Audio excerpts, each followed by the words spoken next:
Përshëndetje e miqtë e emisionit Urbanika, ja të kemi edhe sot, kemi filluar me pak vones në fakt për shkak të dinamikës parlamentare gjatë ditës së sotme, megjithatë, në këtë pjesë të parë të emisionit Urbanika sot do të flasim për statistikat e fundit që kanë dalë tashmë nga qendra për mbrojtjen e fëmijëve mbi dhunën që ushtrohet ndaj fëmijëve në Shqipëri. Në fakt, dispozicioni ka qenë për të bërë llogaritje mbi statistikat në të gjithë rajonin e Ballkanit, e megjithatë duket se shifrat paraqiten alarmante edhe për situatën në Shqipëri. Dhe konkretisht emisioni Urbanika ka trajtuar përpara ca kohësh rastin e 3 fëmijëve në Paskuqan të familjes Çerpia, të cilët u vetngujuan pasi pas shumë vitesh dhunë nga nëna e tyre, deklaruan më në fund dhe denoncuan në emisionin Urbanika ato se çfarë kishte ndodhur me ta për rreth 7 vitesh. I pranishëm në këtë studio ka qenë dhe babai i tyre, i cili tregoi me detaje historinë që kishte ndodhur dhe tashmë çështja është në një ndjekje, në një proces gjyqësor ku pritet që edhe video e transmetuar nga emisioni Urbanika të jetë një nga pjesët që do të shqyrtohen edhe në seancat e radhës gjyqësore që do të mbahen për të drejtat që kërkojnë këta fëmijë. Gjithsesi, unë do ta kthej vëmendjen tek kjo histori, duke qenë se është një histori reale, e prekshme dhe e trajtuar në emisionin Urbanika dhe flet pikërisht për një histori të gjatë dhune ndaj 3 fëmijëve dhe ju kujtoj që situata e tyre vazhdon të jetë e njëjtë edhe sot e kësaj dite, presin vetëm procesin gjyqësor të datës 13 janar, çfarë do të vendosë ai mbi të drejtat e tyre.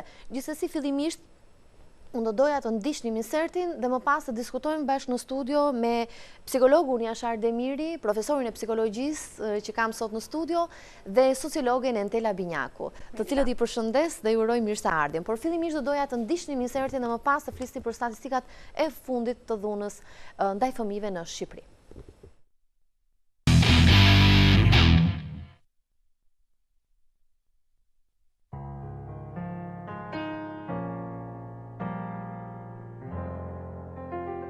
Në vizitën e parë të bërë nga emisioni Urbanika në familjen Çerpia në datën 14 dhjetor, fëmijët shprehen se nuk e duan nënën e tyre dhe se nuk duan të jetojnë me të, por duan të jetojnë me babain, zotin Qamil Çerpia. Përveç të tjerash, fëmijët tregojnë shenja dhune që sipas të cilëve ka qenë nëna e tyre ajo që i ka shkaktuar. Nuk ka dhunuar me thik mbas shpinë. Mbas shpinë kam edhe këtë shenjë. Ka fshim. Nuk ju pyes të dikush që çfarë ke? Shenjën? Jo, nuk më ka pyetur kush, sepse e kam pas të mbuluar. Doktorët e kanë ditur? E kanë domethënë ja kemi treguar çfarë ka ndodhur. Miranda tentoi t'i thoshte babit, por telefoni jashta. Edhe ajo i bëri hof me gur. Edhe Miranda duke u ikur tu në qef mrapa shtëpie, ja rasin gur më mbas koke. Sot data shënon 24 dhjetor dhe fëmijët kanë 17 ditë të mbyllur, të vetë izoluar në banesën e tyre, duke jetuar kështu vetëm. Sipas tyre është babai ai që i çon ushqimet e përditshme në banesë dhe interesohet për mirëqenien e fëmijëve. Jo, shkonte atje duke punuar që të na silte ne bukë për të ngrënë. Lek që tani. Dhe sa herë në vit vinte në Shqipëri? Vinte. Ku i thoshim ne babja të vish, vinte direkt. Thotë po. Brenda 4 orë, 5 orë ishte këtu. Po, për sa i përket marrëdhënies me babin, e keni pasur gjithmonë miqësor? Shumë mirë. Babi s'na ka prek asnjëherë me dorë. Asnjëherë, as me gisht vogël. Një vizitë tjetër në familjen Çerpia, ku sërish fëmijët janë vetëm dhe të vetë izoluar, na tregon se ata vazhdojnë të mbajnë të njëjtin qëndrim dhe të tregojnë shenja dhune të bëra nga nëna e tyre.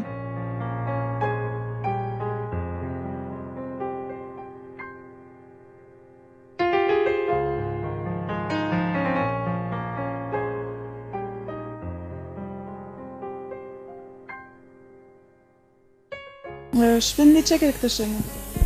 Këtë shenjë kam nga balli sepse po më bëja Davidin, dhe ndin vogël, edhe ajo shkoi direkt tek soba, ishte për të gazinës, edhe heki atë të nxjerrën prej për të gazit, kapi lukën e nxeu dhe na vënë mba.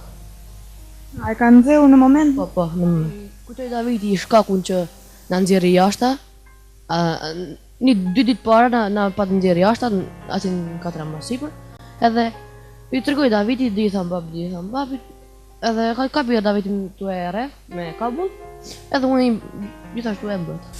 Kështë rapun në kabull antene, në shkop, ka marrë. Prej sa kohësh e ke? 2 vjet. Dhe me çfarë të ka djegur? Me fterë. Me vaj. Me vaj mishi. Po pse? Nga i nati.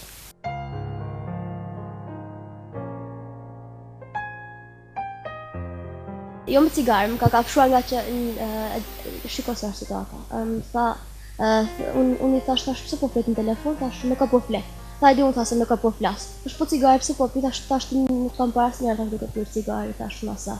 Edhe më tha e di unë tha pse pi cigarë, tha e pi nga stresi. Ti tregoj babit thash pse pi duhan dhe pse flet në telefon, thash më njerëz pa njohur thash. Ti tregosh babit po, dhe më kapi po flet kështu, më ka shërë.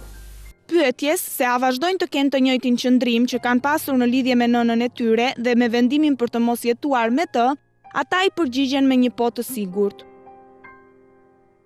Madje gjatë kësaj vizite, fëmijët janë shprehur se vëllai I vogël, që është edhe fëmia I vogël I familjes, nuk ka shkuar asnjëherë në shkollë dhe se ata janë marrë vetë me edukimin e tij, e gjithashtu janë marrë edhe njerëzit e qamilit, një ndërto Halla. Njerëzit e babë janë ato që na kanë bërë njerëz më të mirë në sjellje. Kemi qenë shumë pa kulturë.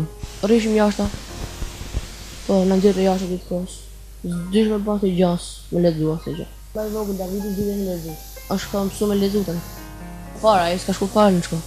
Dhe kush është marrë me Davidin? Unë edhe, halla mia. Gjithashtu edhe gjyqi kur vite. Madje Davidi tani di të shkruaj.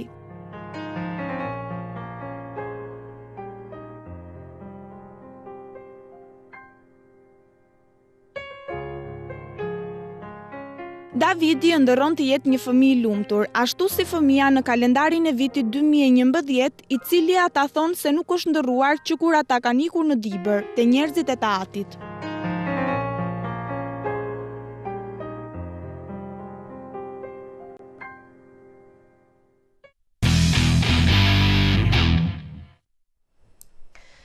Do ta nis me profesorin e psikologjisë, zotin Jashar Demiri. A ka ndonjë shans që këta fëmijë të jenë ndonjëherë të lumtur?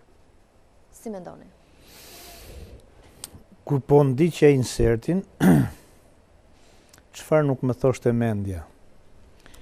Por është më të vërtet fatkeqësi e madhe që këto fëmijë janë trajtuar në këtë mënyrë. Janë dhunuar, janë keq trajtuar. Unë do ta quaja këtë fëmijëri pa fëmijëri. Për koincidencë, te gazeta Intervista që është në qarkullim deri të shtunën, kam shkruar në faqen 25 një artikull ku gabojnë nënat. Aty unë kam fjalën për gabime të cilat janë krejt më të lehta krahasuar me këto lloj gabimesh, se këto futen tek krimet. Tek fajet e rënda. Tek fajet e rënda dhe në gjithë botën këto dënohen nga ligji. Edhe shtetet e huaja kanë një qëndrim më të prerë në këtë raste. Nuk jenë gjendje ta trajtojsh fëmijën ta marrin, sepse fëmia është në një moshë që nuk është vetë I përgjegjshëm dhe I mundshëm për të vetë trajtuar dhe për të ndërtuar jetën. Të torturosh fëmijët me këto shenja dhune, do të thotë që ajo nënë duhet të jetë me probleme patologjike. Sepse edhe kafsha dhimbset. E jo më fëmijë I pafajshëm ta djegësh, ta kafshosh, ta bësh, ta përçutnosh. Edhe pjellën tënde. Edhe në botën e kafshëve, kafsha mëm futet në gojën e bishës për të mbrojtë të voglin. Kurse mëma njëri, ja që I punon pjellës vetë, ku edhe kafsha llojin e vet nuk e sulmon, dhe aq më tepër, domethënë, të trajtosh fëmijën në këtë mënyrë është më mirë ta braktisësh fare se sa ta keq trajtosh. Këta fëmijë kanë nevojë për psikolog, për disa seansa. Prindit e mençur na I sjellin fëmijët për psikoterapi edhe pa patur ndonjë nevojë të madhe, kurse këta janë fëmijë të traumatizuar. Edhe një fëmijë që të arrijet të flasë keq për nënën e vet, ai duhet të ketë një hall të madh, një të keqje të madhe. Kështu mendoj dhe unë në fakt. Shumë.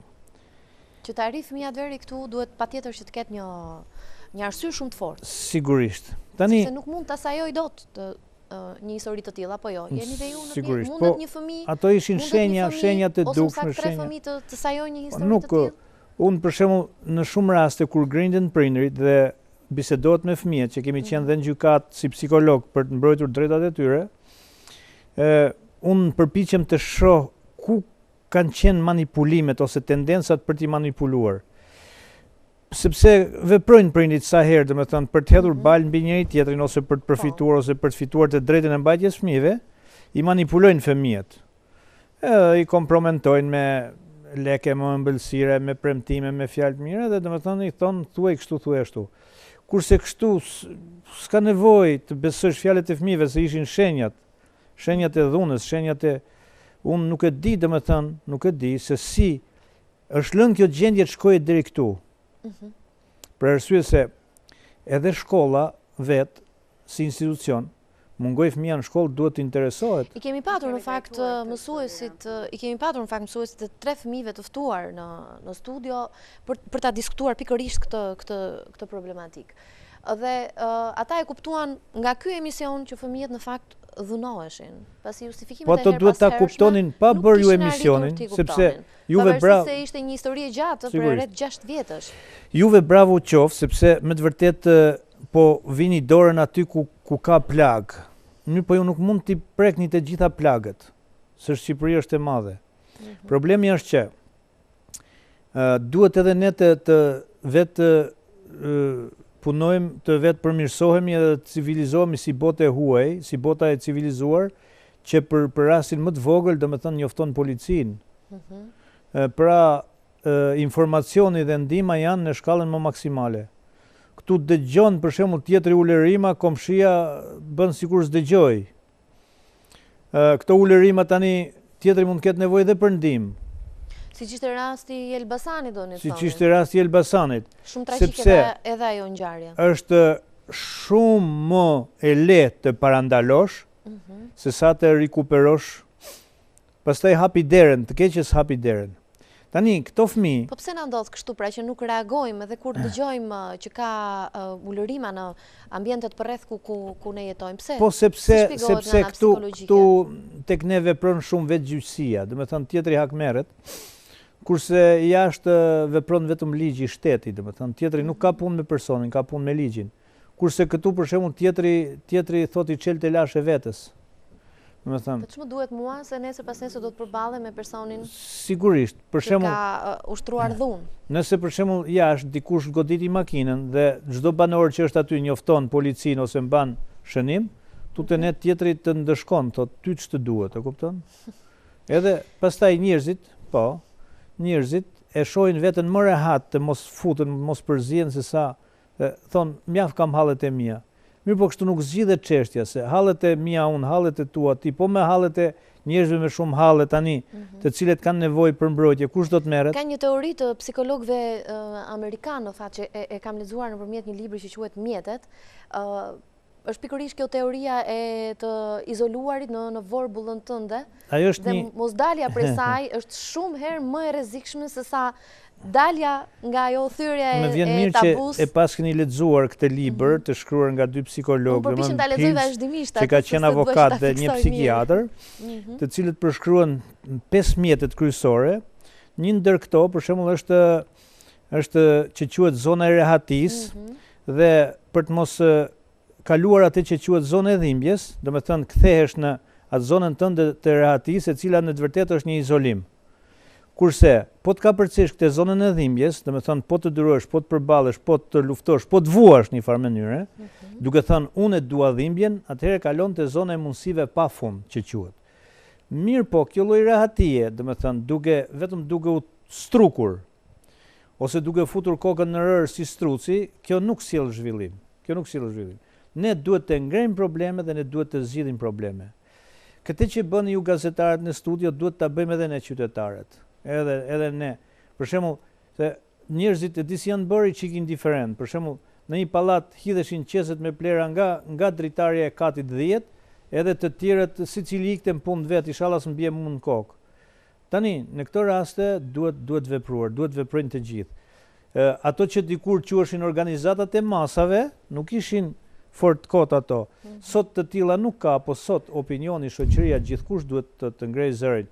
Në mbrojtje të njerëzit, në mbrojtje të Siç funksionon në botën e civilizuar europiane tek e është fundit. vërtet skandaloze për shembull që të shohin një grua duke i rembyer varësen nga qafa edhe ata që janë aty kthejnë shpinën sikur se pan. Ajo thret për ndihmë. Kjo është domethënë Do doja në fakt me qënë se ju ngritët pyetjen dhe e keni ngritur nëpërmjet një interviste tek Gazeta Intervista. Shumë e lexuar nga shumë lexues. Ku gabojnë nënat? Po. Ndjekim nënën në fakt të këtyre fëmijëve. Po. Se çfarë thot ajo? Ne kemi intervistuar dhe do doja që ta dëgjonim nëpërmjet këtij inserti që do të shfaqim tani. Po.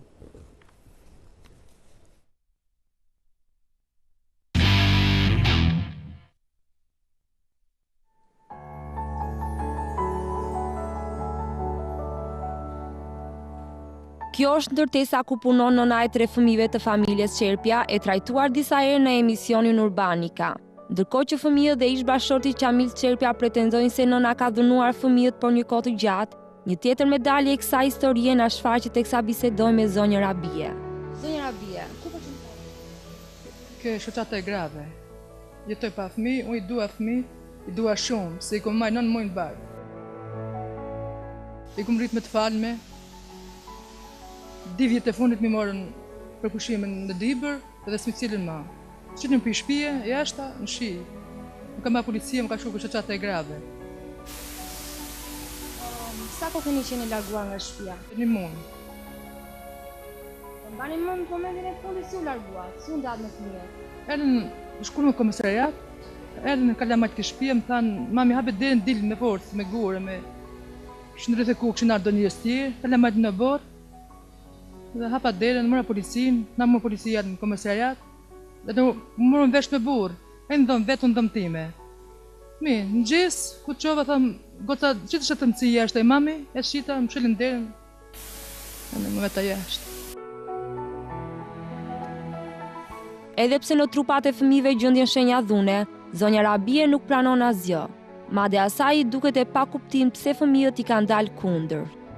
Fëmijët deklarojnë që nëna na ka dënuar, prandaj ne kemi gjëria. Nuk vërteta, nuk janë të vërteta. As të ma gjenoj. As të ma gjenoj. Fëmijët e mi janë të imponu, shumë. Nuk e di as vetë, nuk e di. Dhe e vdekur më rri mendja ke fëmijë. Dhe e vdekur, jes gjallë. Ata tregojnë shenja dhune, jo vajza ka fshim ose djali djegje. Çfarë mund të thoni për këtë shenjë? 10 vjet se kom pasur në shtëpi. Kom një vetë. U largoni, pa ta shoh për pushime, serën më. Nuk dhe vim, dil ka shtëpi, erën e mrefi. Burri erën mrefi ai vjerri. Luftë. Kom urdhër mbrojtje, gjithë nga ata. Tani kom bërë urdhër mbrojtje për kalamaj për ato. Për i rrugëve, kështu qatë e grave. Munduar të kontaktoni me fëmijët të një muaj që në larguar? Ja, dhe që kom pa kështu atë ditë të marrë shtëpi. Dhe së qajshë, më shkoj që më të shpesh.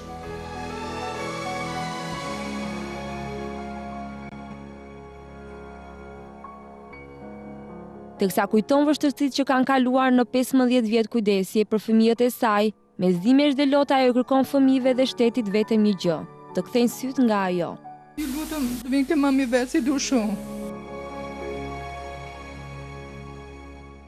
Du drejtësi, lutem shtetit, qeverit du drejtësi se nëna nuk lidh ka fëmijë.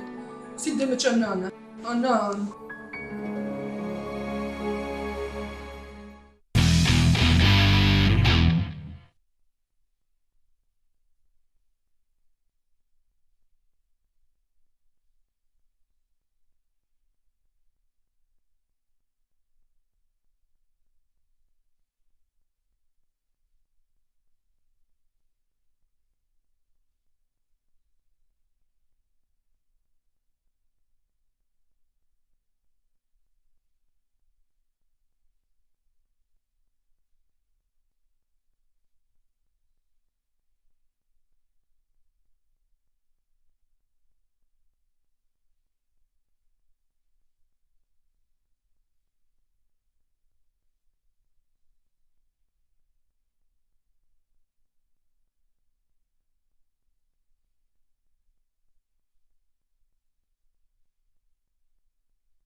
Atëherë, po Entela?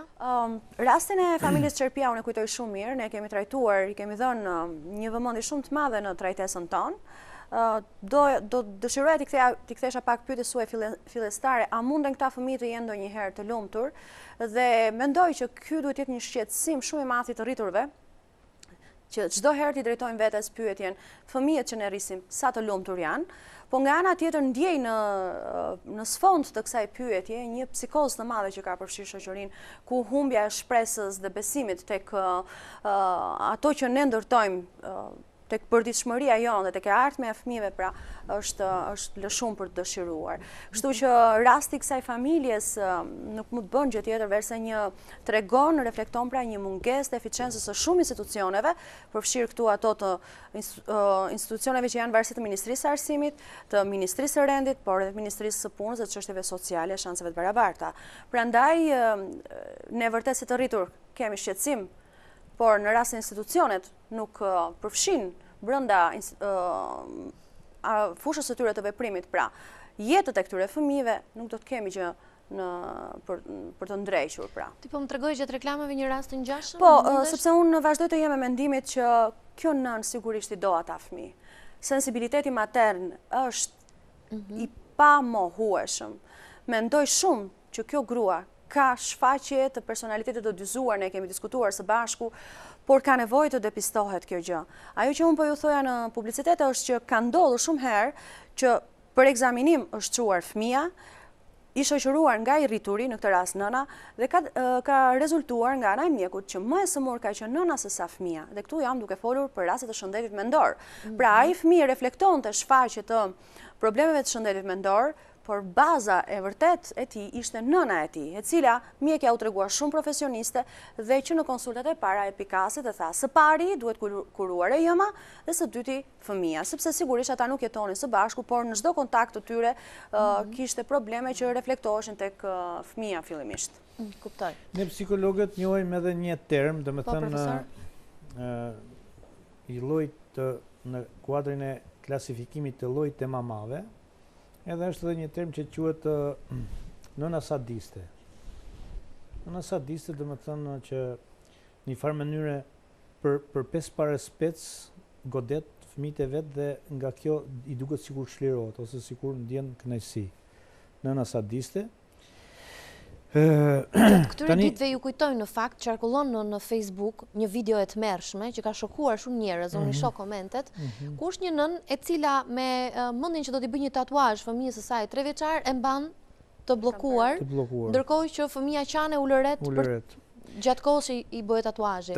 Pra me mendjen e saj ajo ndoshta mendon se po bën diçka të mrekullueshme me fëmijën, por unë punoj prej 30 vjetësh me klientët dhe zhvilloj psikoterapi të llojeve të ndryshme, kognitive kryesisht, dhe kryesisht pra është e mira që njerëzit para se të shkojnë te psikiatri, shkojnë te psikologu, sepse aty është një portë për të parë nëse janë për psikolog apo për psikiatër. Po të më vinte kjo nën mua, unë do dalloja që kjo është për psikiatër.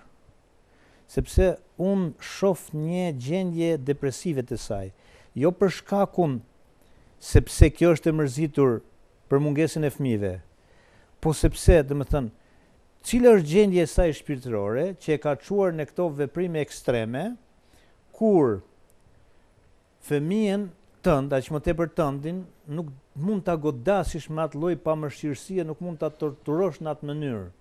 Domethënë, që është me të vërtet një rast që mund të quhet unik. Ndërkohë që dihet se dhuna kur nuk edukon aq më tepër fëmijët. Dhuna edukon njerëz të mbrapsht, hipokrit, krijon skllëvër, njerëz me dy faqe, me devianca psikologjike, me devianca të ndryshme dhe njerëz të cilët edhe në të ardhmen e tyre do jenë problematik për të tjerët. Tani ka dy gjëra, që ose kjo zonjë është rritur e dhunuar nga nëna e saj, ose është pa qef, thënë pak më butë. Tani, sikur unë ta vizitoja këte, do dalloja edhe më mirë, do me thënë, se çfarë e ka çuar në këtë gjendje. Por unë te gazeta Intervista kam trajtuar rastin e nënave, të cilat do me thënë jetojnë me mendje jashtë shtëpisë, me të dashurin, i përplasin ato tastierat e prej xhelozisë e kështu dhe nuk marrin vesh se ç'ndodh me fëmijët dhe kur fëmijët ju bën pengesë për gjën më të vogël ose ju bjen sepse fëmijat kërko llogari, thot çfarë bën ti, thot pse pi duhan fshetas babait, pse merresh me veprime. Atëherë këto hakmerren ndaj fëmijës duke zbrazur dhe inatin që kanë me të tjerët jashtë shtëpisë.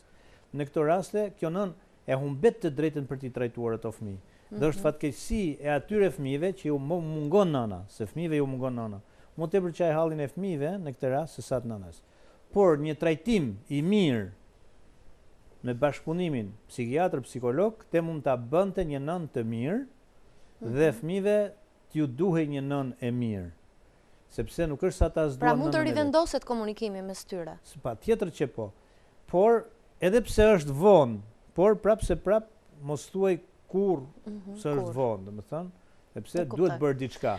Ndërkohë, do doja që të ndiqnim një tjetër insert i cili flet për statistikat e dhunës. Në fakt kemi intervistuar drejtorin e Qendrës për Mbrojtjen e Fëmijëve, zotin Altin Azizaj, i cili së fundmi, pra ky institucion së fundmi ka nxjerrë dhe statistikat e dhunës në fakt në kuadër të një situate epidemiologjike e parë në të gjithë Ballkanin, në të gjithë rajonin e Ballkanit, e megjithatë veçanërisht shifrat për dhunën fizike dhe psikologjike që ushtrohet ndaj fëmijëve në Shqipëri janë shifra alarmante. Do doja që nëpërmjet intervistimit të zotit Altin Azizaj të ndiqni më mirë se cilat janë statistikat, shifrat dhe ku ushtrohet konkretisht më shumë dhunë ndaj fëmijëve në Shqipëri, si është situata në të vërtetë. E ndjekim së bashku nëpërmjet intervistës që kemi bërë me zotin Altin Azizaj, drejtori i Qendrës për Mbrojtjen ndaj fëmijëve. Ndjekim së bashku. Altin, juve përfaqësoni të drejtat e fëmijëve dhe i mbroni ato. Në fakt, cilat janë disa nga të drejtat themelore që kanë fëmijët? Çdo fëmijë ka të njëjtat të drejta si prindi vet, çdo fëmijë ka të njëjtat të drejta si ne të dy. Sepse në fundit bëhet fjalë për njerëz, pavarësisht moshës, askush nuk mund diskriminohet sepse thjesht është më i vogël apo është më i madh në moshë. Në këtë aspekt ajo që mund të thuhet është që si legjislacioni shqiptar, ashtu dhe legjislacioni ndërkombëtar, dhe kur flas për legjislacion ndërkombëtar, flas për legjislacionin e OKB-s dhe legjislacionin e Këshillit të Evropës, ku Shqipëria është pjesë, pa diskutim ato e vëndtheksin të barazia pra midis fëmijëve dhe të gjithë të rriturve, le themi pra, qofshin prindër, qofshin njerëz të tjerë, qofshin le themi politikanë jo politikanë, pra. Në fundit fëmijët janë të barabartë me gjithë njerëzit e tjerë. Në Shqipëri, fëmijët sa i gëzojnë të drejta dhe si trajtohen në masën më të madhe të shoqërisë fëmijët? Ka një, duhet jemi pozitiv në drejtim të asaj çka ka ndodhur dhe çfarë duhet të ndodhë. Në këtë aspekt mund të themi që pa diskutim në Shqipëria ka progres në drejtim të zhvillimit të drejtave të fëmijëve, në drejtim të respektimit të drejtave të fëmijëve, siç ka edhe aspekte ku pa diskutim ka shqetësime të cilat janë ngritur prej kohësh dhe vazhdojnë të ngrihen. Një ndër këto shqetësime, për shembull çështja e dhunës ndaj fëmijëve, sepse kjo prek atë që vërtet konsiderohet statusi por dhe jeta dhe mirëqenia e fëmijës. Për shembull, dhuna ndaj fëmijëve nuk është se e jep pasojën vetëm sot, pasoja e dhunës ndaj fëmijëve është gjatë gjithë jetës së këtij personi. Të gjitha studimet për shembull tregojnë që personat, pra fëmijët që janë ekspozuar në dhunë, në fëmijën e tyre, transmetojnë po të njëjtën gjë tek fëmijët e tyre. Para dhe e dyta, pa diskutim, kanë probleme të menaxhimit, do thosha në mënyrën e duhur të jetës, ndjenjave dhe gjithçka që rrethon ata në jetën e tyre, edhe kur janë të rritur. Së fundmi juve keni bërë një raport për fëmijët e dhunuar. Si flasin statistikat tuaja? Nëse do t'i referojmë disa statistikave bazë, për shembull që unë kam këtu përpara jush, unë mund t'ju them për shembull që dhuna psikologjike është prevalente, pra ndodh në 69% të rasteve të fëmijëve. Do thotë që 69% e fëmijëve në Shqipëri thonë që një herë në jetën e tyre dikush i ka dhunuar emocionalisht. Që do të thotë, duke nisur nga forma më të lehta të dhunës psikologjike, që mund të jetë ndalimi për të bërë diçka ose qoftë edhe le themi forma të ndryshme të presionit, duke nisur ato forma më të rënda të le themi të kërcënimit dhe manipulimit të fëmijës, që klasifikohen gjithmonë si forma të dhunës psikologjike. Ndërkohë, nëse do shikojmë dhunën fizike, prevalenca është afërsisht 60%, që do thotë që të paktën 60% e fëmijëve në Shqipëri janë të ekspozuar një herë në jetën e tyre në dhunë fizike. Dhe nga këta 48% e këtyre fëmijëve deklarojnë se kjo ju ka ndodhur gjatë vitit të fundit. Shumica e fëmijëve janë ende duke vuajtur atë që konsiderohet dhunë e përditshme fizike ose dhunë e përmuajshme fizike. Pra, kjo është një çështje shqetësuese, po nga ana tjetër ne e dimë që ne vim nga një kulturë e dhunshme. Një pjesë e jonë është ekspozuar në familje të dhunshme, një pjesë e mirë jonë është ekspozuar në shoqëri të dhunshme dhe po ashtu edhe në shkollat ndonjëherë, midis vetë fëmijëve ose mësues fëmijë e të tjerë. Një çështje që paraqet interes është çështja e asaj që mund konsiderohet dhuna seksuale, e cila është e ndarë në dy aspekte. Është ndarë në aspektin e ngacmimit seksual dhe të dhunës seksuale. Kjo ndarje në fakt është bërë për qëllime objektive, për të ndarë atë që vërtet le themi është midis ndarje që ekziston midis ngacmimit seksual dhe dhunës e cila ka për qëllim në fakt që të ketë tentativë përdhunimit të fëmijës. Në këtë aspekt mund të themi që prevalenca e fëmijët është rreth 11%, ndërkohë që incidenca është 9%. Kjo do të thotë, nëse do marrim shifrat në total për të zbatueshme, që 11% e fëmijëve në jetën e tyre ju ka ndodhur një ngjarje e cila i ka bërë ata të ndjehen të ngacmuar seksualisht. Kjo jo detyrimisht i rrituri mund ta ketë bërë me qëllim për ta ngacmuar seksualisht fëmijën, por fëmia ka patur ndjesinë që është i ngacmuar seksualisht nga një person tjetër. Ndërsa incidenca tregon që 9% e këtyre fëmijëve janë të ekspozuar në ngacmim seksual gjatë vitit të fundit. Ndërkohë janë pyetur fëmijët edhe për sa i përket ndjesisë së neglizhencës. Për të sqaruar këtë, domethënë, neglizhenca do thotë që një fëmijë për shembull nuk merr kujdesin mjaftueshëm fizik, moral, shëndetësor, le themi të edukimit nga prindërit e tij. 26% e fëmijëve për shembull deklarojnë që gjatë një herë në jetën e tyre të paktën ju ka ndodhur që të ndjehen të jo të kujdesur siç duhet nga prindërit e tyre, ndërkohë që incidenca është rreth 22%, që do të thotë që kjo ngjarje ka ndodhur atyre gjatë vitit të fundit. Grupet tuaja të punës gjatë studimit, në cilat vende apo rrethe apo institucione kanë marrë këto testime të nxënësve ose të fëmijëve? Në total, dhe kjo unë besoj që ka interes për publikun dhe falenderoj që më pyete, janë vizituar të 12 qarqet e Shqipërisë, dhe në disa raste ka patur kur intervista, le themi ose më thënë pyetësor, të cilat janë shpërndarë nëpër shkolla, edhe në 2 ose 3 rrethe brenda njëjtit qark, sepse e rëndësishme është që sampulli, më thënë ajo që quhet kampioni, të zgjidheshë sa më përfaqësues për të gjithë fëmijët, si brenda qarkut, ashtu edhe në nivelin e Shqipërisë. Nga studimi shohim që kemi një prevalencë shumë të madhe, gati 70% të dhunës psikologjike. Tek dhuna psikologjike i futim edhe rastet kur prindri nuk arrin dot t'i plotësoj dëshirat. Çështja e prevalencës së dhunës psikologjike, nëse shikojmë studimet cilësore që janë zhvilluar në Shqipëri, le të themi përpara kësaj periudhe, si në vitin 2005, edhe në vitin 2006, edhe në vitin 2009, ku ka disa studime që janë bërë për fëmijët, në rastin ton, prevalenca e dhunës psikologjike të fëmijët raportohet në masën 69%. Do të thotë që të gjitha raportet që sot për sot, flas për raporte të mirëfillta që kanë një bazë shkencore, e tregojnë dhunën, prevalencën e dhunës psikologjike midis shifrave 60 dhe 75%. Që do thotë që në aspektin e raportimit, kjo nuk tregon në një signifikancë të caktuar, sepse është brenda atyre masave të raportuara deri më sot. Do të ishte për të shqetësuar ose për të gëzuar, nëse për shembull raporti i dhunës psikologjike, pra i prevalencës, do të ishte le të themi 40 apo 50%. Në aspektin shkencor kjo do të thotë që ose ishte bërë një gabim në matje, ose fëmijët kanë gënjur në masë, ose vërtet ka një ulje drastike të përdorimit të dhunës psikologjike. Nga të gjitha studimet, në fakt, edhe në Europë, edhe në botë, nëse i shikojmë të dhënat, dhuna psikologjike është prevalente në një masë të madhe mbi 50% të fëmijëve. Dhe nuk ka rëndësi se sa i zhvilluar apo më pak i zhvilluar është shteti. Është forma më e shpesht që dhe ne si njerëz përdorim jo vetëm me fëmijë, por edhe me të rriturit. Krahasuar me ato që mund të quajmë metodë.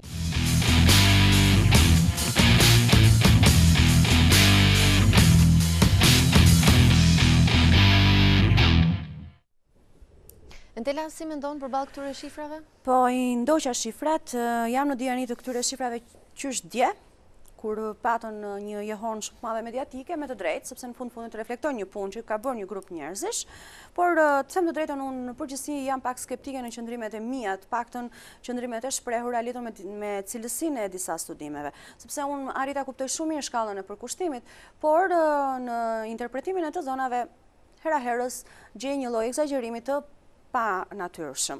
Në rastin në fjalë, si që kam kuptuar në këtë studim, ky në fund të fundit nuk përfaqëson gjë tjetër veç se shkallën e keqtrajtimit të shoqërisë në grup moshat 11 deri në 16 vjeç. Dhe ky ka qenë një studim rajonal, në kuptimin ballkanik, në kuadër të një projekti edhe më të madh evropian, ku sigurisht aty kanë luajtur një rol të rëndësishëm pra kultura e të gjithë këtyre pjesëmarrësve në studim. Tani sa i takon studimit të realizuar në Shqipëri, pjesëmarrës në këtë, sipas të dhënave nga Instituti në Fjalë, nga Shoqata në Fjalë, kanë qenë 4351 fëmijë, nga të cilët 3328 fëmijë janë përgjigjur në mënyrë të vlefshme pyetësorit. Tani hezitimi im në këtë rast fillon së pari në cilësimin e të dhënat cilësore të studimit. Pra, çfarë kuptohet me ushtrim dhune? Çfarë kuptohet me dhunë? Cili është kuptimi që i japin fëmijët dhunës? Sepse mund të sjellë edhe unë një rast shumë aktual. Mund të ketë një keq kuptim të kulturës, do të kaloj dhe apo të mënyrës se si konceptohet familja. Dhuna nga fëmia. Për shembull, mund të sjell një rast shumë aktual kur një fëmijë i moshës 7 vjeç deklaronte përpara mësuesës dhe nxënësve që mua mamaja më rreh. Sepse në konceptin e asaj fëmije, ngritja e zërit quhej rrahje. Fëmia ishte një fëmijë i pa mësuar, absolutisht i llastuar, sipas standardeve të kohës së sotme, dhe një ngritje e zërit e kuptohet cilësoj nga ana e fëmijës, për botë kuptimin e tij, pra kuptohet si rrahje. Dhe sa shumë bujë të tillë kemi, pra unë dua të di se cila ka qenë shkalla e perceptimit të fëmijës mbi dhunën, sikundër edhe ajo që mund të quhet dhunë për një fëmijë, të themi turk, mund të mos jetë dhunë për një fëmijë shqiptar. Por gjithmonë tendenca është për ta bërë studimet dhe rezultatet e studimit në përgjithësi kjo ndeshet tek ne, në nivele sa më të krahasueshme me të tjerët, por jo në çdo rast është kështu, sepse elementi kulturor merr një dominancë shumë të madhe në një pjesë shumë të madhe rastesh studimore. Ç'mund të themi për dhunën psikologjike, profesor, e cila duket se ka një dominancë? Dhuna psikologjike është dhuna më e shpeshtë, është dhunë po aq e keqe, sepse mendojmë që vetëm dhuna fizike është dhunë, por dhuna psikologjike është një dhunë me pasoja shumë negative, nuk e le fëmijën të shprehet, nuk e le të zhvillohet, e torturon atë, e tremb. Zakonisht njerëz që vinë dhe trajtohen për gjendje ankthi dhe për obsesione të ndryshme, ne arrim të kuptojmë që në fëmijërinë e tyre janë rritur me dhunë psikologjike. Janë rritur të trembur, janë rritur të kërcënuar, janë rritur pa pasur të drejtë të shprehin mendimet e tyre, kërkesat, fjalën e tyre. Edhe ta rritish fëmijën në këto kushte është me të vërtetë ta deformosh atë, ta rritesh atë me vese, me veti negative, me aftësitë për të gënjur, për të manipuluar, për të mbrojtur, për të mos treguar të vërtetën, për të shprehur jashtë shtëpisë, për të servilosur. Domethënë, kjo lloj dhune nuk edukon, por ç'edukon. Dhuna psikologjike ka të bëjë me kërcënimet, me të cilat fëmia i merr si të vërteta. Për shembull, një fëmijë kishte shumë frikë se do ta mbysnin në liçen, vetëm sepse jati kishte thënë, ky do mbytur. Domethënë, imagjino ti. Sigurisht. Po e kuptoj. Po ndërkohë, meqenëse se kemi shumë pak sekonda në dispozicion, dy gjëra kryesore të cilat mund të rritnin shëndetshëm nga ana mendore një fëmijë. Secili duhet kujtojë fëmijërinë e vet, të kujtojë, domethënë, pakënaqësitë e veta dhe të mos luajë të njëjtën rol. Sepse vërtet ne themi që kur ankojmë për prindrit tanë, ata kanë bërë ndaj nesh shumë më tepër të mira se që kanë bërë ndaj tyre prindët e tyre. Por ka ardhur koha që tani njerëzit lexojnë më shumë, informohen më shumë, dinë më shumë, por duhet të jenë më të duruar, me qëllim që të rritin një brez të ri të duruar e civilizuar. Është absolutisht e padrejtë që ne ngarkohemi në punë e në jetën me ngarkesa e me strese dhe të përdorim pastaj shtëpinë si grop zbrazje apo të përdorin fëmijët si grop zbrazje, domethënë për gjën më të vogël, duke ju kërcënuar, duke u bërtitur atyre. Ato kanë botën e vetë të bukur e të brisht dhe kjo botë, domethënë, duhet ndihmuar, duhet zbukuruar dhe jo thyer, prishur apo si të thuash spostuar ëndrat e tyre të bukura e të brishta. Bota e fëmijëve, në të mos harrojmë rolin e bukur të nënave dhe gjysheve, që i rritin fëmijët duke ju treguar gjërat e bukura, pa i trembur, sepse edhe poezia e Çajupit thot me serrojnë foshnjat, çirri çilimit, dashuri e nënës dhe përkëdhelit. Do ta mbyllim pikërisht me këtë. Faleminderit. Sepse ju profesor dalloheni për këto batuta tipike të cilat i thoni dhe në emisionin Urbanika dhe më pëlqen që zgjidhni të flisni me batuta sepse janë më të kuptueshme për publikun. Ju falenderoj që ishit me mua sot që diskutuam një temë në fakt me shumë pak kohë në dispozicion, po ju premtoj që një herë tjetër ndoshta do duhet ta zgjerojmë këtë tematikë. Në pjesën e tretë të emisionit ju do të ndiqni intervistat regjistruara një ditë më parë me Klodiana Spahiun e përfaqësuese së Partisë Socialiste në Komisionin Parlamentar të Shëndetësisë, zotin Dine Abazi, i cili është kryetari i urdhrit të mjekut të gjithë Shqipërisë dhe me infermierë të cilët do të flasin pikërisht për dhunën që ushtrohet ndaj bluzave të bardhave kohët e fundit, cila është arsyeja pse edhe a mund të rregullohet kjo.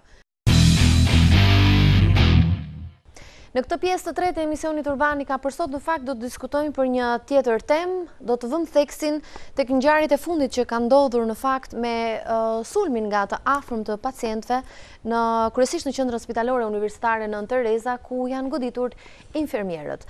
Rasti i fundit në fakt është ai i datës 24 janar dhe natyrshëm lind pyetja: pse po sulmohen apo pse po goditen gjithnjë e më shumë bluzat e bardha apo personeli mjekësor. Ndjekim ndërkohë nëpërmjet insertit disa nga rastet më të fundit, ndërsa do të përpiqemi të kemi pas pak një lidhje telefonike me infermierin që u godit në datën 24 janar pranë qendrës spitalore universitare Nën Tereza në Tiranë. Ndjekim fillimisht insertin.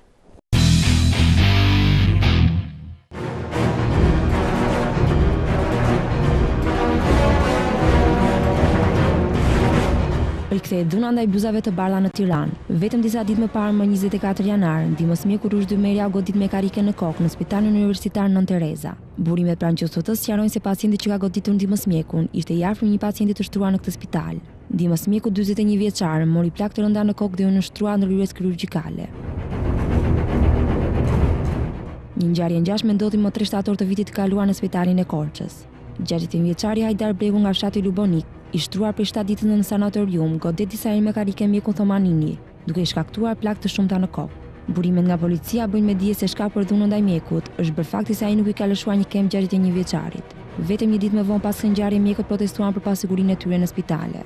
Më 10 gusht të 2012 një tjetër mjek dhunohet në Kukës. Mustafa, mjeku i këtij spitali, u sulmua nga familjarë të cilët kishin ardhur në spital me një pacient të lënduar në sy. Edhe pse për këtë rast u lajmërua policia, ajo i la agresorët të lirë të largoheshin. Doktorët e spitalit të Kukës ndërmorën një grevë ekstreme duke mos iu shërbyer pacientëve. 5 prill 2012 do të shënonte një tjetër ngjarje të dhunës së ushtruar ndaj bluzave të bardha. Mjeku roja në ambulancën qendrore në Vlorë, rrihet e kanoset me armë nga shtitasit Irfan Dalipaj dhe Selim Nexhipi, banor të këtij qyteti. Ata e keq trajtuan pas pretendimit se ai nuk i kishte dhënë ndihmën e nevojshme një fëmijë 1 vjeçar.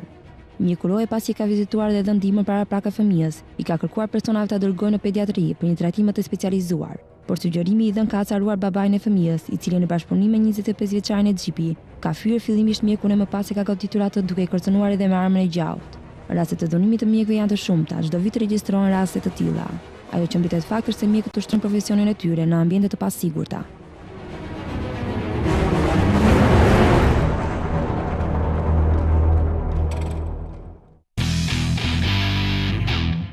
Në studion e emisionit Urbanika ndërkohë kam të ftuar për sot zotin Dine Abazi, kryetari i urdhrit të mjekëve të Shqipërisë, zonjën Klodiana Spahiu, e cila gjithashtu është mjeke kardiologe, por edhe në këtë rast përfaqësuese e Partisë Socialiste në Komisionin e Shëndetësisë, Komisionin Parlamentar të Shëndetësisë. Përshëndetje, zonja Spahiu, mirë se keni ardhur.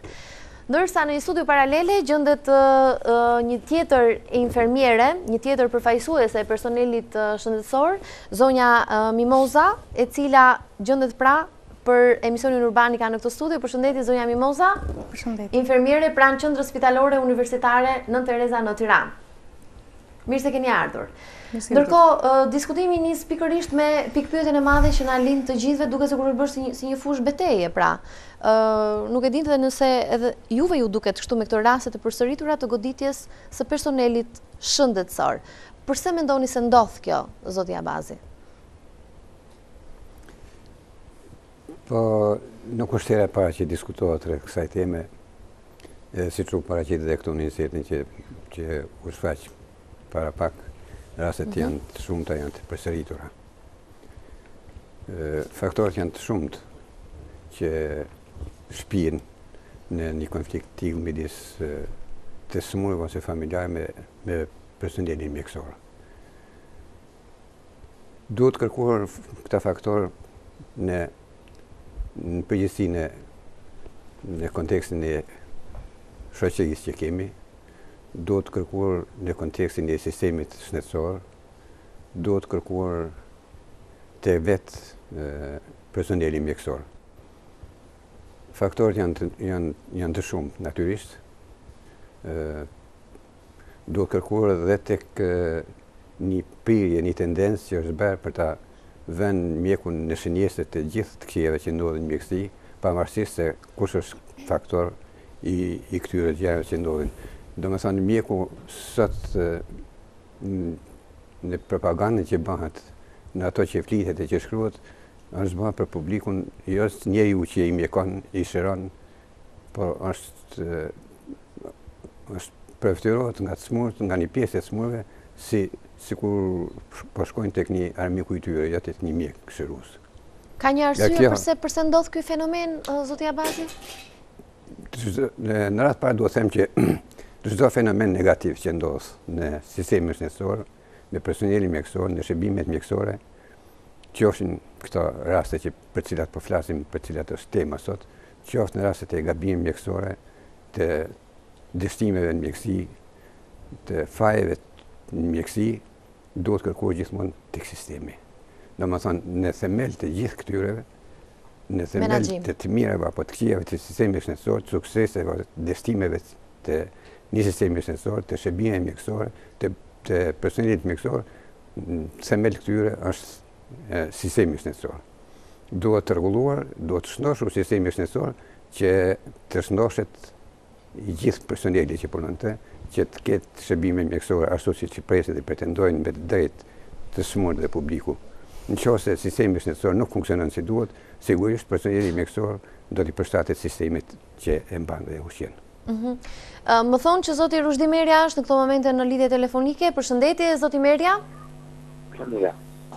Atëherë, mund na shpjegoni se çfarë ndodhi me ju në datën 24 janar?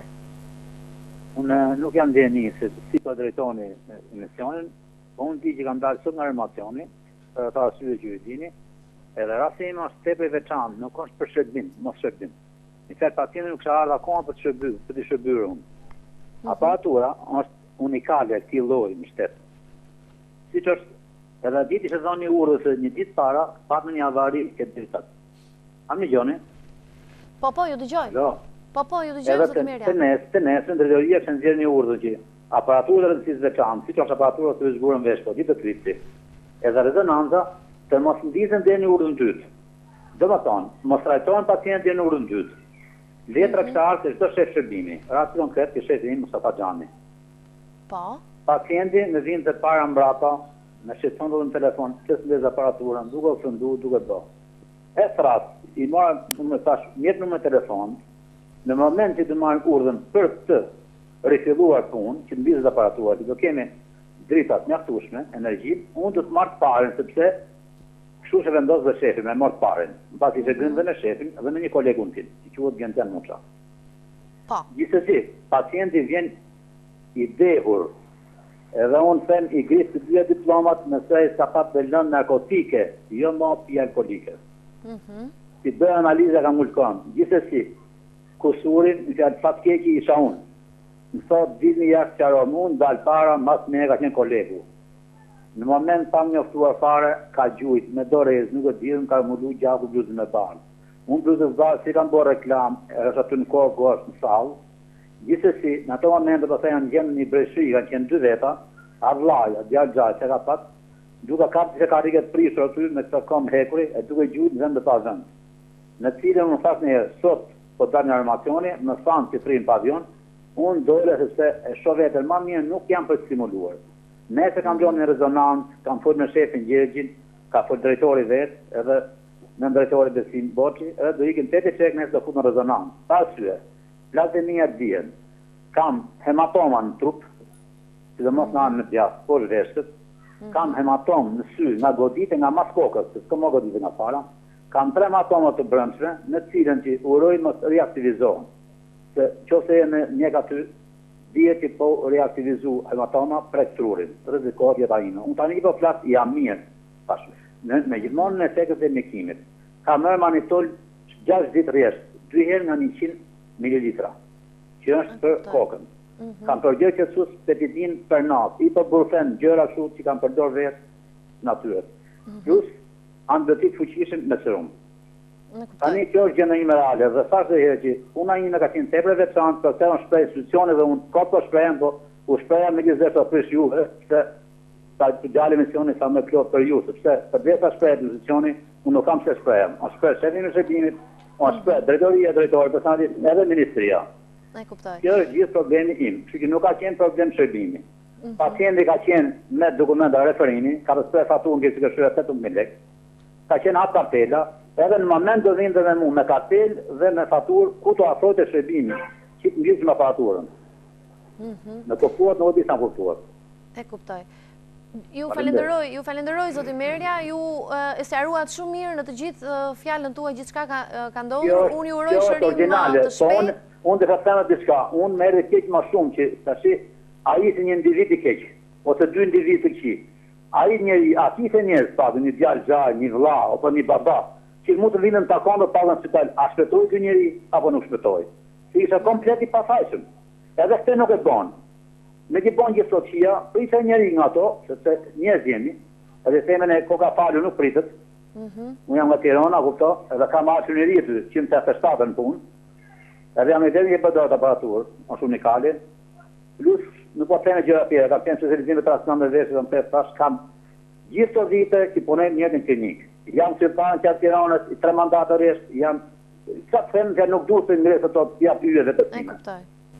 Dakor, ju falenderoj, Zoti Merja, ju falenderoj. Falenderoj. Ishim pra kështu me ndihmës mjekun i cili u godit në datën 24 janar nga të afërmit e një pacienti, për arsye të cilat Zoti Merja i shpjegoi, të afërmit e pacientit kanë patur pretendime në fakt se nuk u është dhënë shërbimi i duhur ndaj pacientit të tyre, e megjithatë Zoti Merja shpjegoi në këtë lidhje telefonike që problemi kryesor ka qenë problemi i energjisë elektrike plus edhe disa udhëzime të brendshme të organizimit. Ajo që përmendëm pak a shumë edhe me zotin Abazi, jo funksionimi i mirë i sistemit të shëndetësisë. E megjithatë, sot jemi në këtë situatë, në këtë fenomen që duket sikur pacient dhe mjek janë vendosur në 2 kampe të kundërt.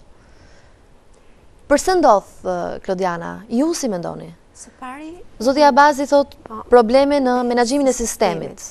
Ju? Së pari, unë do t'ju uroja shërim të shpejt Rushdiut dhe do t'uroja me gjithë shpirt që situatat tilla të mos ndodhin më, po është e pamundur, sepse konflikti midis personelit shëndetësor dhe qytetarëve ka ardhur vetëm duke u agravuar.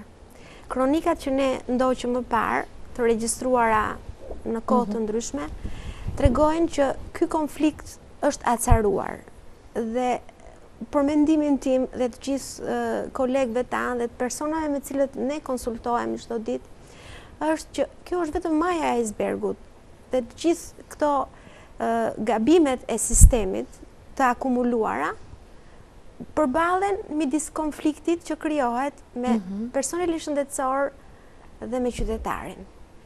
Jeta është gjëja më e shtrenjtë që kemi. Dhe pa dyshim, gjithkush që ka një problem shëndetësor, kur drejtohet tek personeli shëndetësor, kërkon zgjidhje. por zgjidhja nuk varet vetëm nga dëshira e mjekut dhe e infermierit për t'i shërbyer pacientit, por ka një sër faktorësh të tjerë shumë të rëndësishëm që lidhen me shërbimin që ti do t'i bësh pacientit. Rasti i fundit është një konflikt i hapur që duhet ishte eliminuar jo nga personeli shëndetësor, sepse nuk ka gjendor personeli shëndetësor për dritat. Por këto janë akumulime të një keq menaxhimi që ndodh prej shumë kohësh dhe që arrin së fundmi në këtë konflikt të hapur dhe në një debat shumë të ndezur në çdo tryezë që ti ulesh, bëhet fajtor personeli shëndetësor. Kjo nuk është e drejtë dhe duhet ketë një kulminacion dhe duhet ketë një përballje për të gjetur fajtorin në vërtet. Ne nuk kemi dalë që të akuzojmë njërën palë dhe të mbrojmë palën tjetër. Por unë flas në emër të qytetarit, por edhe në emër të personelit shëndetësor për gjithë punën që kanë bërë aq vite në spital. Nuk jemi përballur në pak raste me njerëz që vinë të revoltuar. Në momentin që një pacient i shoqëruar nga familjarët vjen në urgjencë, vjen gjithmonë i revoltuar dhe i agituar me personelin shëndetësor. Gjatë 2012-s në fakt u shënuan 3 raste fatale, ku gjithmonë përsëri sulmi bie mbi bluzën e bardhë. Duke qenë se flasim për 3 raste që u shënuan gjatë vitit 2012, mund të jenë bërë këto shkak që njerëzit të reagojnë, qytetarit të jetë më gjaknxet, do të thoja, dhe në kontaktin e parë me personin e parë që përfaqëson personelin shëndetësor, reagon, ashtu siç ka qenë edhe rasti i datës 24 janar me zotin Rushdi Merja. Pra, personi i cili në fakt në hierarki është i fundit, por që gjithsesi bëhet personi i parë që ka kontaktin me të afërmit e pacientit dhe rrjedhimisht përballon gjithë impulsivitetin apo gjaknxetësinë kur ka probleme që nuk akordohen mes njëra tjetrës. Unë ju thash që këto janë konflikte të akumuluara që arrin aty ku pastaj nuk edhe qytetari është shumë i ngarkuar nga pengesat që has gjatë rrugës, sepse një qytetar gjithmonë niset me idenë një njeri që është pa punë. Niset me idenë që unë do shkoj dhe duhet paguaj. Bolla ajo ideja që unë do shkoj të marr një shërbim shëndetësor kur e kam të domosdoshëm dhe duhet paguaj, që aty fillon konflikti. Është krijuar tashmë si stereotip figura e mjekut në Shqipëri.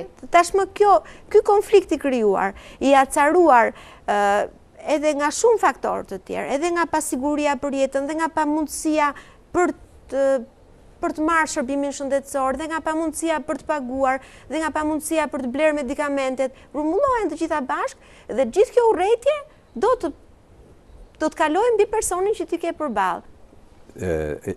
Interpretimet e padrejta, interpretimet e nxitura që gjithmonë shkojnë në adresë të personelit mjekësor, iritojnë qytetarët dhe i bajnë ata shkojnë gjithnjë me dyshim për shërbimin që marrin.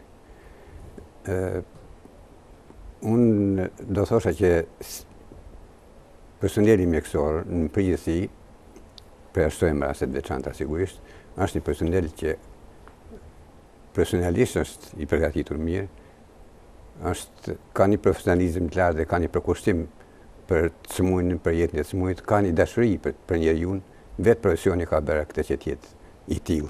Domethënë qytetarët duhet ta dinë, duhet të kenë besim që kur shkojnë te mjeku, shkojnë tek njeriu që i shëron, tek njeriu që i kushtohet jetës tij, jo tek njeriu që është i predispozuar ta keq trajtojë atë. Qytetari kur ndëgjon që flitet vazhdimisht keq me mjekun, sigurisht shkon me mendimin që si do ja rrembej shërbimin këtij mjeku. Shkon me paragjykim. Edhe si, me paragjykim. Edhe çfarë do bëjon që të marrë maksimumin e shërbimit. Kjo është një anë. Ana tjetër është duke ditur mangësitë që ka sistemi në përgjithësi akoma, që mungojnë ilaçet, se mungojnë aparaturat, se mungojnë reagentet, edhe e di që nuk arrin të marrë shërbimin që i duhet. Sot shkoj të paguaj, shkon me para në dorë, të paguaj personelin mjekësor, laborantin, mjekun, infermierin, që me synimin që të marrë maksimumin e shërbimit që takon. Ka një kategori qytetarësh tjerë që e përdorin paranë për të marrë edhe shërbime që nuk ju takojnë, nuk ju meritojnë. Janë kategori të ndryshme. Dhe personeli mjekësor është i vend për para alternativa shumë të vështira, realisht se përballet me lloj-lloj njerëzish në këto momente. Sigurisht njerëzit shkojnë të irrituar për shkak të atyre që tha doktoresha që hallk pas hallke nuk gjejnë ato që ju duan, nuk kanë sigurinë e duhur. Por personeli mjekësor do thosha, do e bëj apel që pavarësisht këtyre qëndrimeve, këtij irritimit të qytetarit e të smurit, duhet të ketë zemërgjësinë që t'jetë i durueshëm, t'jetë i matur në komunikim, të ketë për parasysh gjithë ato që i kërkon kodi etikës dhe deontologjisë mjekësore, që të di, të komunikojë dhe të harxoj shumë kohë me smujnë dhe me familjarë. Ju i mërshoni fort kësaj në fakt, zoti Abazi, edhe herë të tjera që kemi dëgjuar ju dhe përfaqësues të tjerë të urdhrit mjekut, vazhdoni ta vini theksin tek etika e komunikimit të mjekëve me pacientët. Është një moment shumë esencial, ne kemi një kod etike që realisht i përmban të gjitha standardet që një mjek duhet dhe është i detyruar të zbatojë në praktikën e tij mjekësore. Ne e kemi përpunuar atë kod duke marrë dhe përvojën e shumë vende tjera kur kemi bërë, e kemi votuar në tirar stil që t'jeti mjaftueshëm jo vetëm për mjekët, por edhe për studentët e mjekësisë që janë duke mbaruar mjekësinë. Por ka një problem prapë këtu e lidh me institucionet shëndetësore, me sistemin, sepse ne nuk kemi një qenë me atë personel 4-5 veta, 6 veta se kemi ne në ullën e mjekëve, të uqojmë bjedhë mjekëve. Ne e kemi quar në për institucionet shëndetësore, në për qena shëndetësore, në për spitalet, në drejtoritë përkatëse me porosinë dhe me premtimin që ky kod të jepet bile përkundrejt marrjes një firme çdo mjeku.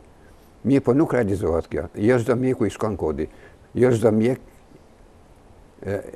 nifet me të. Jo çdo mjeku i kërkohet nga drejtuesi vet, nga shefi vet, nga eprori i tij që të punoj i bazuar në këtë kod, që të ketë një ori për këtë kod. Duhet që kërkesat të jenë sipas hierarkisë hall pas hallke deri ke instanca e fundit që të kërkohet njohja e kodit, zbatimi i kodit dhe t'i kërkohet çdo mjek të ketë në tërësinë e tij të punës. Kjo është një problem që i lidhur me bluzat e bardha, i lidhur me drejtuesit e institucioneve shëndetësore. Marrim anën tjetër pastaj të ato që diskutuam për qytetarët që nuk ka faj mjeku nëse qytetari nuk gjen reagentin e duhur në laborator. Nuk ka faj qytetari nëse është i detyruar. Kontaktin e parë që sa është nuk ka faj mjeku nëse e kam fjalën ke personeli. Nuk ka faj mjeku nëse qytetari nuk gjen preparatin e duhur. Nuk ka faj mjeku nëse qytetari është i detyruar të presi disa ditë për të bërë një ekzaminim në eko ose në skan ose në rezonancë magnetike etj. Për të diagnostikuar. Gjitha këto nuk ka faj mjeku nëse qytetari në spital nuk ka ngrohjen e duhur, nuk ka ujin e duhur, nuk ka çarçafet e duhura, nuk ka ushqimin e duhur. Gjitha këto i irritojnë qytetarët dhe qytetari kontaktin e merr me mjekun, me infermierin dhe aty e zbras gjithë natën e tij. Plus ajo që tham neve që nuk akuzat e tepruara ndaj mjekëve, duke filluar nga mediat, edhe nga vetë drejtuesit e shëndetësisë, e bëjnë irritojnë qytetarët dhe thënë që thrisin besimin e tyre ndaj mjekëve dhe qytetarët të shohin tek mjeku njeriu që i shpëton jetën, që e shëron dhe jo që është Pra kemi detyrë shumë të madhe përpara, pra që të edukojmë të dyja kampet me mënyrën e komunikimit mes tyre. Mund të dëgjojmë ndërkohë zonjën Mimoza Kalaja, e cila gjendet pikërisht në studion paralele të emisionit Urbanika. Zonja Kalaja, përshëndetje edhe një herë. Përshëndetje. Atëherë, ju jeni ata që keni kontaktin e parë me pacientin apo me të afërmit e tij. Dhe vetëm ju e dini se në çfarë gjendje vinë ata kur vinë. Si mund ta shpjegojmë këtë moment të parë kur pacientët vinë tek ju? Atëherë, unë ju falenderoj në radhë të parë për ftesën që na keni bërë, kur neve jemi vetë ne infermiere që duhet të nxjerrim problematikat tona dhe hallet që kemi. Domethënë, ne vërtet përballemi me pacientët 24 orë në 24, por njëkohësisht ne e vëmë veten edhe në rolin e një familjari, ku kemi njerëzit tanë që vuajnë, ose kemi qenë në pozicionin e një familjari, po në ato spitale. Mirë, po të përballesh me ato kushte, ose të përballesh me ato probleme, nuk është shumë e vështirë për t'i identifikuar, sepse problemet janë të shumta. Dhe këto fillojnë që nga organizimi i mirëfillt i kujdesjeve infermierore. Domethënë, ne kemi arritur në një fazë që ne nuk punojmë më si dikur vetëm me disa kujdesje teknike, do me thënë që neve bëjmë disa manipulime ose bëjmë disa kujdesje teknike dhe mbaron puna. Por neve infermieria ka avancuar shumë dhe kjo ka disa vite duke u marrë dhe me kujdesjet bazë, kujdesjet teknike dhe relacionale. Por çfarë ndodh?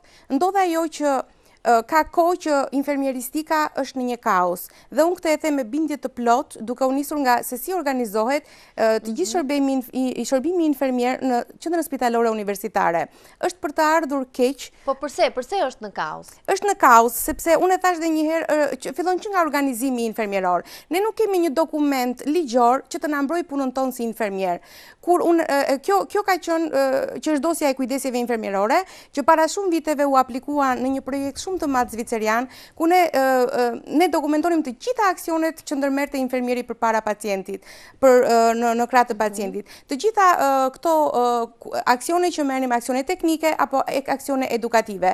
Do me thënë, unë kur kujtoj përpara 7 vjetësh, ne kishim avancuar tmerrsisht shumë. Do me thënë, ne bënim projektin e vlerësimit të infermierëve në praktik, ne bënim vlerësimin e studentëve infermier po në stazhe, ne bënim vlerësimin e infermierëve vetë në kushtet e punës. Po ku kemi arritur tani? A jemi të vlerësuar ne? Neve jemi të gjithë brenda një kopeje, të gjithë të barabartë dhe të gjithë të pabarabartë. Çdo të thotë kjo. Do me thënë, një infermier i ri është po aq kompetent sa një infermier shumë i vjetër dhe po ashtu një infermier shumë i vjetër në eksperiencë është po aq në bazë sa infermieri fillestar. Do me thënë, neve nuk kemi arritur të mëshojmë në kategorizimin e infermierëve ku të dalin më në pa kompetencat e tyre. Sepse çdo të thotë të punosh pranë pacientit, të shpalosësh të tërë dijet dhe njohuritë që ke, çfarë ke mësuar dhe të bësh veprimet tek ai pacient. Por njëkohësisht këtu një rol të madh luajnë edhe drejtuesit e këtyre ekipeve. Do me thënë, në këto kujdesit ku duhet jetë modeli i infermieristikës shqiptare. Dhe vetë kjo neve na bën na indinjon pa mas duke qenë të gjithë në një grup shumë të madh. Dhe çfarë duhen bërë?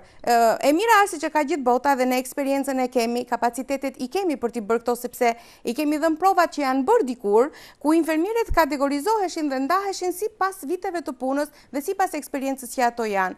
Do me thënë, unë nuk kam kohë t'i shpjegoj të gjitha këto tani sepse duhet një emision i tërë për të shpjeguar se si duhet të funksionojë infermieristika. Studion e kemi të hapur, gjithsesi. Edhe unë të doja të vija një herë tjetër të flisja më gjerë dhe gjatë për këtë problem, sepse sigurisht që na dhëmb. Kur them na dhëmb, çfarë do thotë kjo? Do me thënë, neve nuk kemi mundësi të shpalosim gjithçka ato që dim. Do me thënë, ka infermierë shumë të përgatitura që rinë thjesht tekniciene, me bëjnë një manipulim. Dhe nuk po shpalosen ku janë ato infermierët specialiste, ku janë ato infermierët pedagoge, të cilët duhet të mësojnë këto infermierët e reja, ku janë ato përgatitja e këtyre studentëve të rinj që vinë për stazhet tona. Po thjesht shikojnë me ato, bëjnë një praktik vizuale dhe mbetet këtu. Marrin një firmë në fund të stazhit dhe po këto infermierë të rinj pastaj na vinë në praktikat, na vinë pastaj në punë. Ose bëhen përzgjedhje sipas bindjeve politike ndoshta? Po sigurisht që po. Sigurisht që po. Sepse do me thënë, unë me shumë dhimbje e them që ne drejtohemi ndoshta të aftë apo të pa aftë, ata e din që i kanë përzgjedhur, po janë në një gjumë të thellë letargjik. Do me thënë, infermierë, të gjitha këto projekte që janë bërë këtu edhe 5 vjet, 6 vjet përpara, po qëndrojnë në përsitare.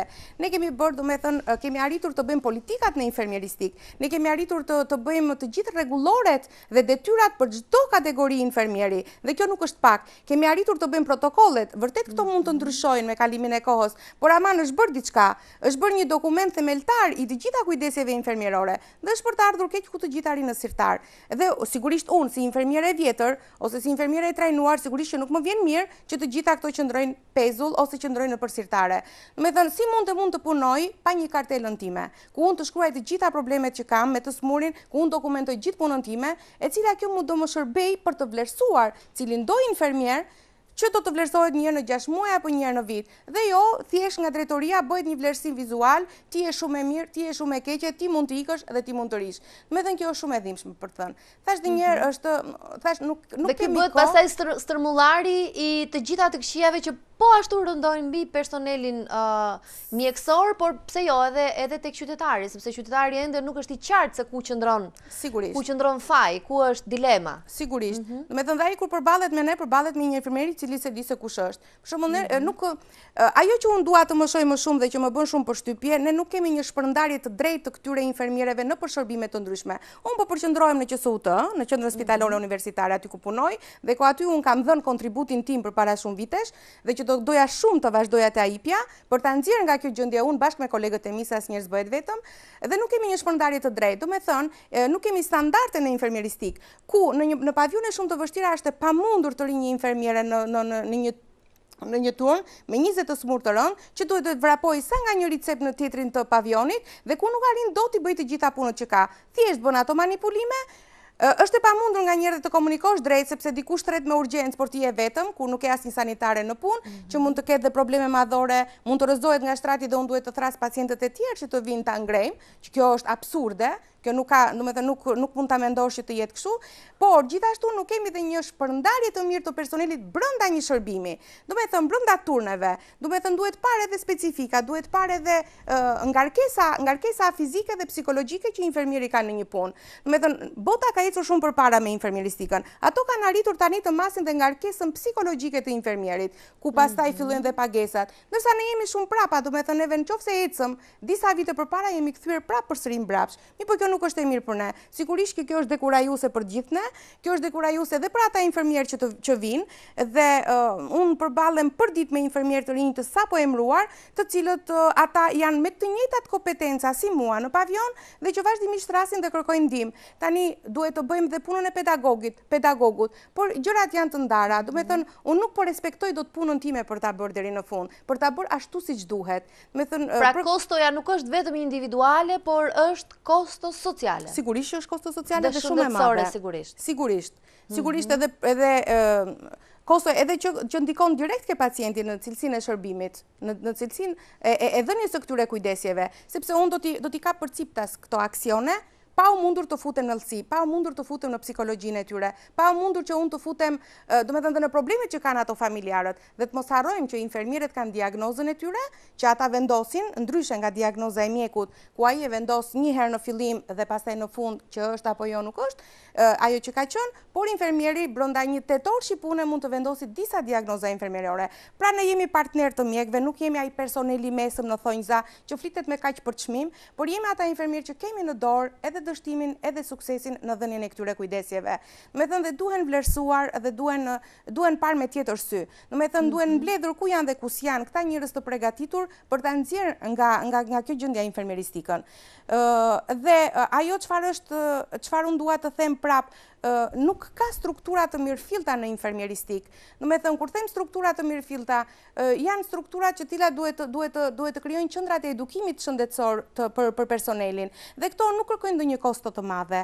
Këto thjesht mund të bëhen dhe brenda një shërbimi, për nevoja shumë të vogla, 1 ditore, 2 ditore, brenda 1 ore. Janë shumë të bukura për të organizuar, vetëm që duhet të kenë vullnet të mirë. Por aman, ajo që duhet vën pika mbi i, duhet që edhe kryeinfermierët që organizojnë këto shërbime duhet jenë të përzgjedhur, duhet jenë modeli këtyre infermierëve dhe jo të zgjedhur me militantizëm.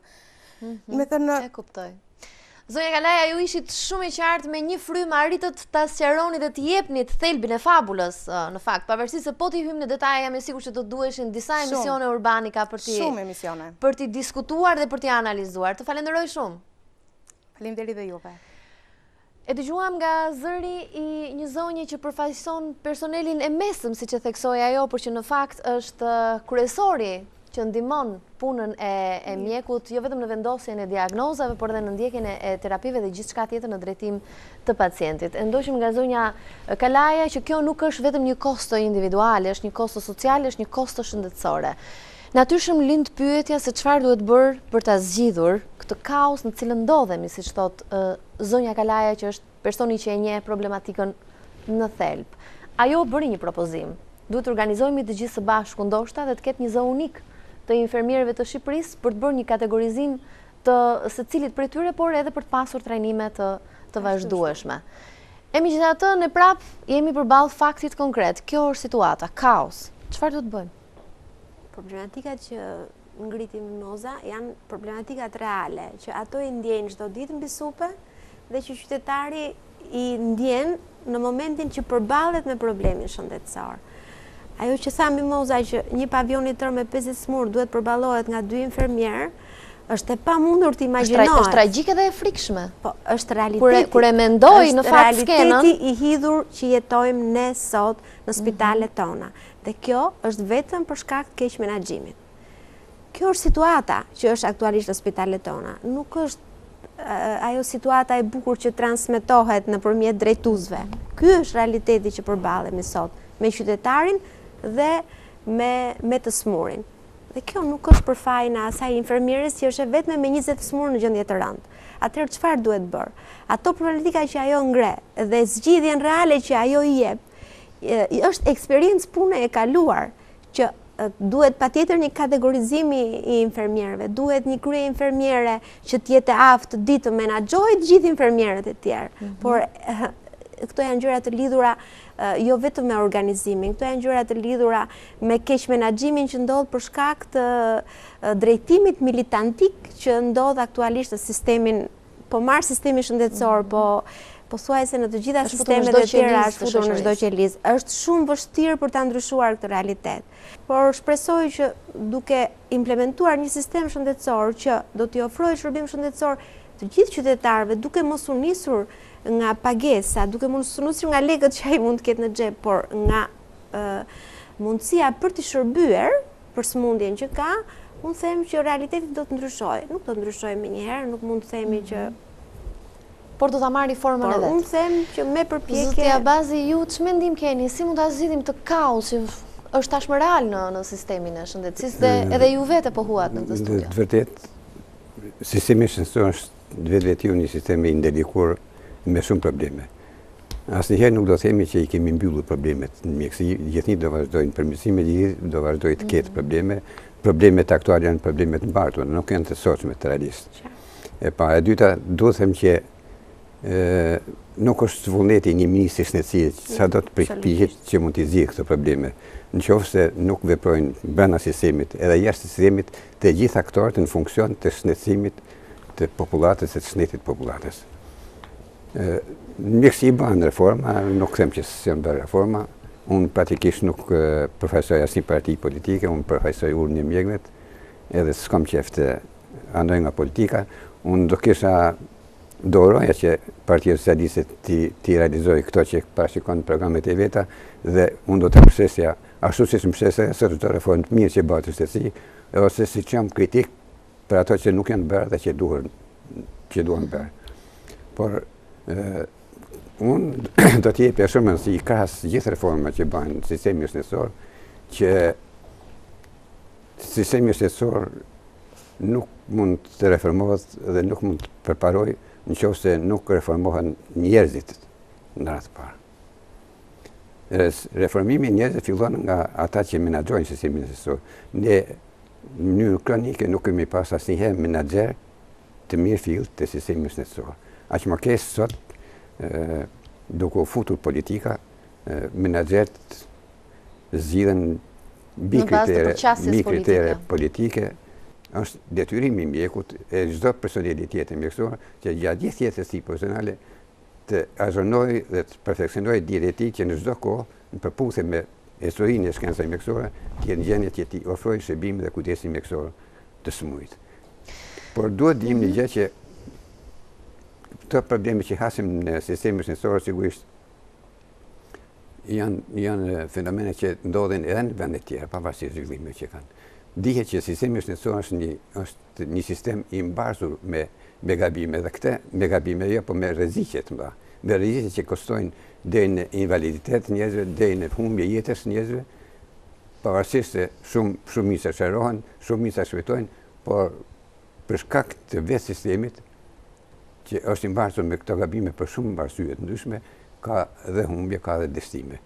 E këtë do t'a di dhe humbjet e dështimet mbeten gjatë në memorje. Duhet t'a di çdo qytetar, do t'a di çdo pushtetar, do t'a di çdo gazetar që shërbimi kujdesi shëndetësor nuk është një kujdes që vajti i smuri edhe është 100% i sigurt në atë që pret edhe që shpeson. Këto duhet kemi parasysh dhe kjo është detyrë mjekëve, atë që thash edhe që do ta them vazhdimisht, që duhet të ulen ti shpjegojnë të smujt, ti shpjegojnë familjarit edhe rreziqet që ka nga ajo që i propozohet të kryej, ekzaminima, intervenima, mjekim, qytetari, familjari duhet të di me ose, sepse është qytetari që do marrë vendim nëse do ta kryej atë procedurë që i propozohet apo jo. Mjeku ka për detyrë që t'i shpjegojë atij anë pozitive, atë që është domosdoshëm ta kryej, por edhe përqindje negative. Do t'i thot edhe ato që mund të jenë rreziqe të prishme, që duke mos i shpjeguar mirë qytetari nesër vën mjekun përpara përgjegjësisë pavarësisht se ai i ka bërë gjithë ato që mund të bëhen. Ju falenderoj që ishim bashkë, prekëm në fakt aq sa ç'mundëm me këtë diskutim së bashku një problematik që shohim që të avancojë gjithnjë më shumë, pra duket sikur jemi mes dy kampeve të një beteje, por që në fakt nuk duhet të ishte kështu. Ju falenderoj. Faleminderit ju. Ndërkohë ne do të shihemi sërish nesër të dashur miq të emisionit Urbanika me të tjera tematika. Mirupafshim deri atëherë.